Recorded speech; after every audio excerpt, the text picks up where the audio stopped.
स्थल श्री क्षेत्राधिपति भव शरणं भव मे नमते। धर्मस्थल श्री क्षेत्राधिपति भव शरणं भव मे नमते। भव शरणं भव मे नमते।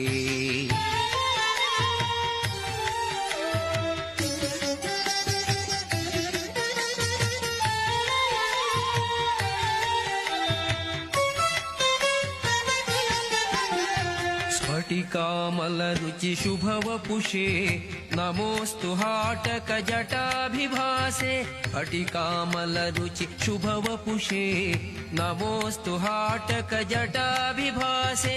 जटागलत्सुरसरिदम्भोमल धारापावित जगते भवते। धर्मस्थल श्रीक्षेत्राधिपति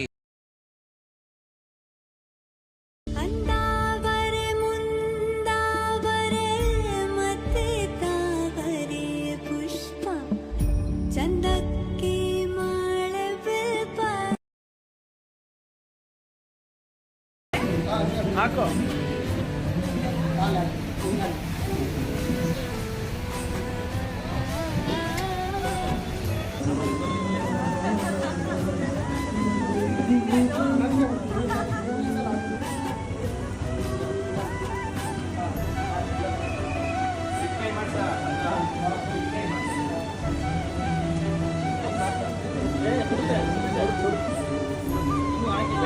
ಹಾಕಿ ಹಾಕಿ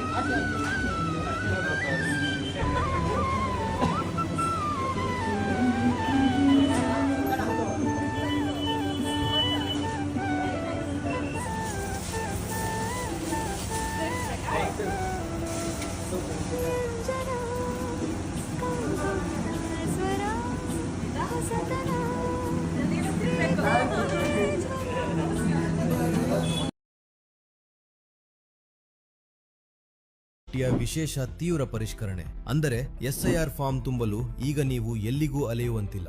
ಚುನಾವಣಾ ಆಯೋಗವು ಆನ್ಲೈನ್ ಮೂಲಕವೇ ಫಾರ್ಮ್ ತುಂಬಲು ಅವಕಾಶ ಕಲ್ಪಿಸಿದೆ. ನಿಮ್ಮ ಮೊಬೈಲ್ ಅಥವಾ ಕಂಪ್ಯೂಟರ್ ಬಳಸಿ ಕೇವಲ ಕೆಲವೇ ನಿಮಿಷಗಳಲ್ಲಿ ಫಾರ್ಮ್ ಭರ್ತಿ ಮಾಡಬಹುದು. ಗಮನಿಸಿ, ಆನ್ಲೈನ್ನಲ್ಲಿ ಎಸ್ಐಆರ್ ಫಾರ್ಮ್ ತುಂಬಲು ನಿಮ್ಮ ವೋಟರ್ ಐಡಿ ನಂಬರ್ ಮತ್ತು ಮೊಬೈಲ್ ನಂಬರ್ ಲಿಂಕ್ ಆಗಿರುವುದು ಕಡ್ಡಾಯ. ಲಿಂಕ್ ಆಗಿಲ್ಲದಿದ್ದರೆ ಮೊದಲು ಲಿಂಕ್ ಮಾಡಿಸಿಕೊಳ್ಳಿ. ಹಂತ 1, ಮೊದಲಿಗೆ ನಿಮ್ಮ ಬ್ರೌಸರ್ನಲ್ಲಿ voters.eci.gov.in ವೆಬ್ಸೈಟ್ ಓಪನ್ ಮಾಡಿ. ಮುಖಪುಟದಲ್ಲಿ ಕಾಣುವ ಫಿಲ್ ಇನ್ಯೂಮರೇಷನ್ ಫಾರ್ಮ್ ಮೇಲೆ ಕ್ಲಿಕ್ ಮಾಡಿ.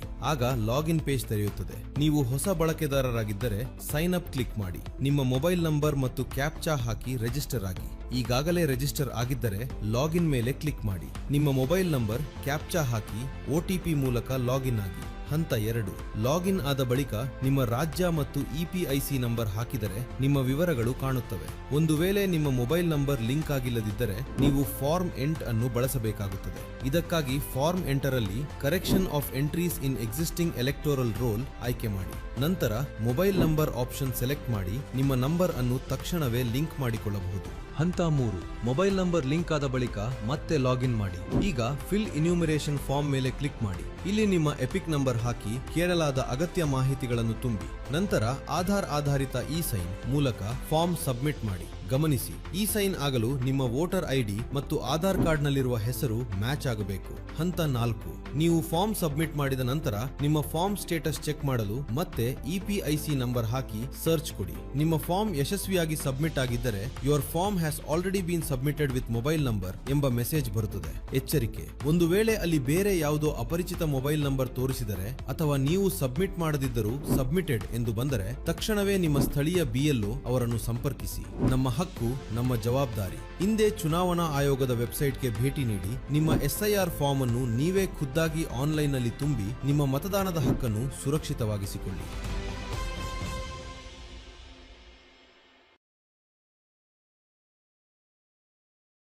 Thousands of Bengalurians have reached out to me on phone, on social media, in person and on emails with suggestions, complaints, problems and even offers of voluntary help. I sincerely thank you. Due to high volume of such communication and complex nature of the problems, I have not been able to respond individually. However, your communications and feedback are very important. Our team will try to address your issues. More importantly, we will focus on improving the system so that common problems can be solved by the local authorities without you having to reach higher authorities for basic issues. I thank you for your feedback, suggestions, and narration of problems. It gives a better understanding of the challenge we face in Bengaluru. I look forward to more feedback from you. Once again, thank you, and we will try to address them in a systemic way.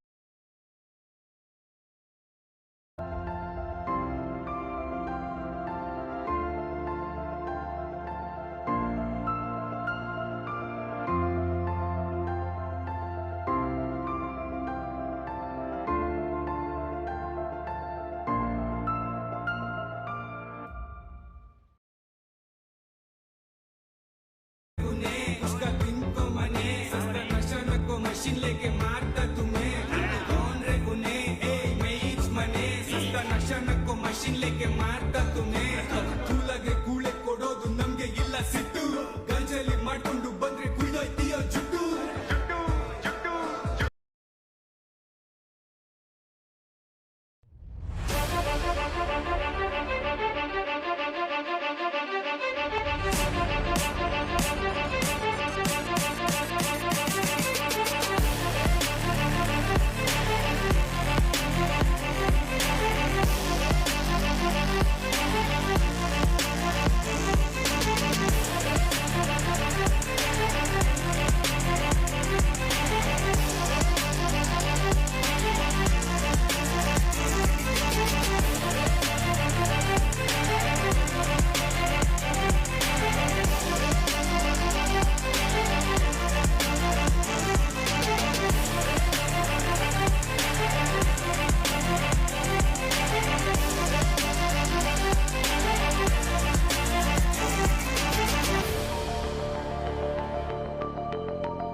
ಸರ್ಕಾರ 20 ವರ್ಷಕ್ಕೊಂದ್ಸರಿ ಮಾಡುವಂತ SIR ನನಗನ್ಸುತ್ತೆ ರಾಜ್ಯ ಸರ್ಕಾರ ಎಲ್ಲೋ ಒಂದ್ ಕಡೆ ಈ SIRಗೆ ಸರಿಯಾದಂತ ಅಧಿಕಾರಿಗಳನ್ನೇ ಆಗ್ತಾ ಇಲ್ಲ.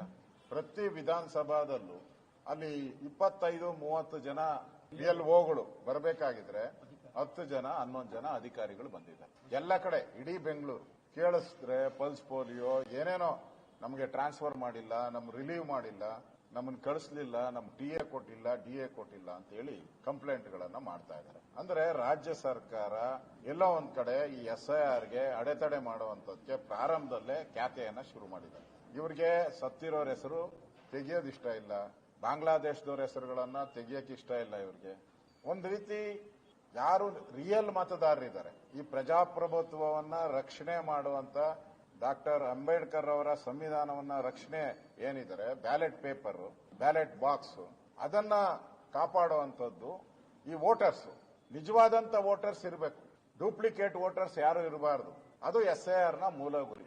ಕಾಂಗ್ರೆಸ್ ಅವರಿಗೆ ಈಗ ಆ SIR ಗೆ ಏನ್ ಮಾಡ್ಬಿಟ್ಟಿದ್ದಾರೆ ಅಂತಂದ್ರೆ, ಕಾಂಗ್ರೆಸ್ ಯಾವ ಅಧಿಕಾರಿಗಳು ಇರ್ಬೇಕಲ್ಲ, ಕಾಂಗ್ರೆಸ್ ಪಾರ್ಟಿದು ಕೊಡ್ತಾರೆ, ಬಿಜೆಪಿ ಬೇಡ, ಅಧಿಕಾರಿ ಲಿಸ್ಟ್ ಅಲ್ಲೂ ಕಾಂಗ್ರೆಸ್ ಅವ್ರದ್ದು ಹಾಕೊಂಬಿಟ್ಟಿದ್ದಾರೆ. ಇಲ್ಲಿ ನೋಡಿ, BLO ಹಾಗೆ ಕಾಂಗ್ರೆಸ್ ಆಕ್ಚುಲಿ ಏನ್ ರೂಲ್ ಏನ್ ಹೇಳ್ತೈತೆ ಅಂದ್ರೆ, ಅವರು ಸರ್ಕಾರಿ ಅಧಿಕಾರಿ ಆಗಿರ್ಬೇಕು, ಸರ್ಕಾರಿ ಅಧಿಕಾರಿ ಆಗಿರ್ಬೇಕು, ಅವ್ರು ಮಾತ್ರ ನೇಮಕ ಮಾಡಬೇಕು. ಇಲ್ಲಿ ಸರ್ಕಾರಿ ಅಧಿಕಾರಿನೇ ಅಲ್ಲ, ಅವನ್ನ ನೇಮಕ ಮಾಡಿದ್ದಾರೆ. ಜಯನಗರದಲ್ಲಿ ಒಂದು 20 ಕಡೆ ಆಗಿದೆ.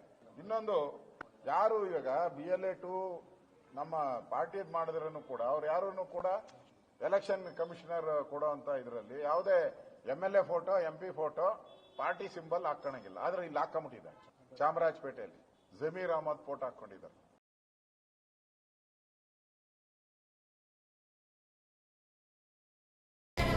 ನಿಮಗೆ ನಕಲಿ ಮತಗಳು ಬೇಕಾ? ಬಟ್ ಇಲ್ಲಿ 20 ವರ್ಷದಿಂದ ಸತ್ತಿದ್ರು ಎಲೆಕ್ಷನ್ ಬಂದಾಗ ಅವ್ರು ಎದ್ದು ಬಂದು ವೋಟ್ ಹಾಕಬೇಕು. ನಾನು ಕಾಂಗ್ರೆಸ್ನವರಿಗೆ ಕೇಳಕ್ಕೆ ಬಯಸ್ತೇನೆ, SIR ಯಾವಾಗಿಂದ ಪ್ರಾರಂಭ ಆಯಿತು? 1952ರಿಂದ ಪ್ರಾರಂಭ ಆಗಿದೆ.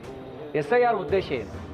ಅನಧಿಕೃತ ಮತಗಳು ಇರಬಾರ್ದು, ಅಧಿಕೃತ ಮತಗಳು ಕೈ ಬಿಟ್ಟು ಹೋಗಬಾರ್ದು. ಅಂದರೆ ಕಾಂಗ್ರೆಸ್ ಗಲಾಟೆ ಮಾಡ್ತಿರೋ ಉದ್ದೇಶ ಏನು? ನಿಮಗೆ ನಕಲಿ ಮತಗಳು ಬೇಕಾ? ಬಾಂಗ್ಲಾದೇಶದವರಿಗೆಲ್ಲ ಆಧಾರ್ ಕಾರ್ಡ್ ಮಾಡಿಕೊಟ್ಟು ವೋಟರ್ ಲಿಸ್ಟಿಗೆ ಸೇರಿಸಿದಿರಲ್ಲ, ಅವೆಲ್ಲ ಉಳ್ಕೋಬೇಕಾ? ಒಬ್ಬೊಬ್ಬ ಮತದಾರನ ಹೆಸರು 2, 3, 4 ಕಡೆ ಇರಬೇಕಾ? ಸತ್ತವ್ರ ಹೆಸರೆಲ್ಲರೂ ಮತದಾರ ಪಟ್ಟಿಯಲ್ಲಿ 20 ವರ್ಷದಿಂದ ಸತ್ತಿದ್ರು ವೋಟರ್ ಲಿಸ್ಟಲ್ಲೇ ಇರಬೇಕು. ಎಲೆಕ್ಷನ್ ಬಂದಾಗ ಅವ್ರು ಎದ್ದು ಬಂದು ವೋಟ್ ಹಾಕಬೇಕು. ನಾನು ಎಲೆಕ್ಷನಲ್ಲಿ ಸೋತಿದ್ದೀನಿ.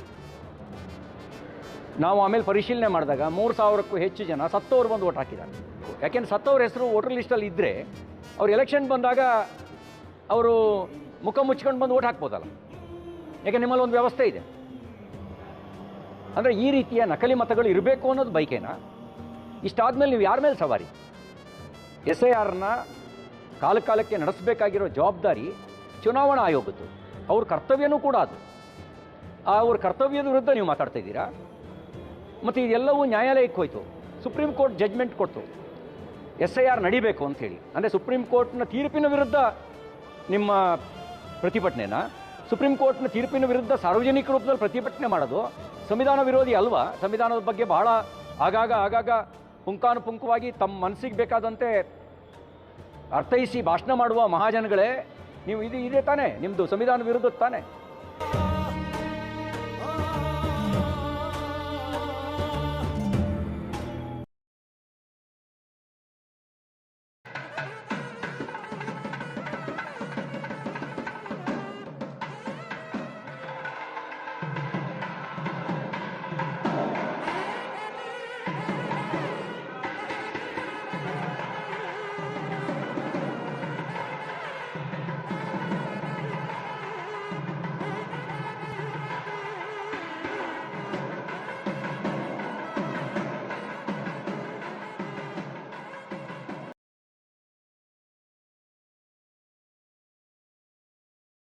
ಪ್ರಜಾಪ್ರಭುತ್ವದಲ್ಲಿ 5 ವರ್ಷಕ್ಕೊಂದ್ಸಲಿ ಚುನಾವಣೆ ಬರುತ್ತೆ. ಚುನಾವಣೆಯಲ್ಲಿ ನಮ್ಮ ರಾಷ್ಟ್ರಪತಿ ದ್ರೌಪದಿ ಮುರ್ಮು ಅವ್ರಿಗೇನು ಅಧಿಕಾರ ಇದೆ, ಅದೇ ಅಧಿಕಾರ ಸಮಾಜದ ಕಟ್ಟಕಡೆಯ ವ್ಯಕ್ತಿಯಲ್ಲೂ ಸಹ ಅದೇ ಅಧಿಕಾರ ಇದೆ. 5 ವರ್ಷಕ್ಕೊಂದ್ಸಲಿ ನೀವು ಮತ ಚಲಾವಣೆ ಮಾಡಿ ನಿಮಗ್ ಬೇಕಾದಂತ ಸರ್ಕಾರವನ್ನ ಆರಿಸಬಹುದು, ನಿಮಗ್ ಬೇಡದೇ ಇರೋ ಸರ್ಕಾರವನ್ನ ಮಣ್ಮುಕ್ಕಿಸಬಹುದು. ಆ ಶಕ್ತಿ, ಆ ಸಮಾನತೆ ಕೊಟ್ಟಿರ್ತಕ್ಕಂಥದ್ದು ಬಾಬಾ ಸಾಹೇಬ್ ಭೀಮ್ರಾವ್ ಅಂಬೇಡ್ಕರ್ ಅವರು, ಪಂಡಿತ್ ಜವಾಹರ್ಲಾಲ್ ನೆಹರು ಅವರ ನೇತೃತ್ವದಲ್ಲಿ ನಮ್ಗೆ ಅಧಿಕಾರವನ್ನ ಕೊಟ್ಟಿದ್ದಾರೆ. ಆ ಶಕ್ತಿಯನ್ನ ನಾವು ಉಳಿಸ್ಕೊಳ್ಬೇಕಾದ್ರೆ, ಯಾಕಂದ್ರೆ ನಾವ್ಯಾರು ಸಹ ಭಯೋತ್ಪಾದಕರಲ್ಲ. ನಾವೆಲ್ಲರೂ ಸಹ ನಮ್ಮ ಕೈಯಲ್ಲಿ ಇರ್ತಕ್ಕಂಥದ್ದು 5 ವರ್ಷಕ್ಕೆ ಒಂದು ಸಾರಿ ನಾವೊಂದು ಮತ ಚಲಾವಣೆ ಮಾಡ್ತಕ್ಕಂಥದ್ದೇ. ಅದೇ ನಮ್ಗೆ AK-47, ಅದೇ ಫೈಟರ್ ಪ್ಲೇನ್, ಅದೇ ಬಾಂಬ್. ಅದರಿಂದಲೇ ನಾವೆಲ್ಲರೂ ಸಹ ಸರ್ಕಾರವನ್ನ ನೆಟ್ಟಿಗೆ ಕರ್ಕೊಂಡು ಹೋಗ್ತಕ್ಕಂಥ ಕೆಲಸ ನಾವು ಮಾಡ್ಲಿಕ್ಕಾಗುತ್ತೆ. ಯಾಕಂದ್ರೆ ಈ ಒಂದು ದೊಡ್ಡ ಅಸ್ತ್ರ ನಮ್ಮ ಕೈಯಲ್ಲಿ ಇರ್ತಕ್ಕಂಥದ್ದು, ಕೊಟ್ಟಿರ್ತಕ್ಕಂಥದ್ದು ನಮ್ಮ ಸಂವಿಧಾನ. ಈ ಒಂದು ಅಸ್ತ್ರವನ್ನ ನಾವು ಉಳಿಸ್ಕೊಳ್ಳಿಕ್ಕೋಸ್ಕರ ನಮ್ಮ ಹೋರಾಟವನ್ನ ಮಾಡಬೇಕು.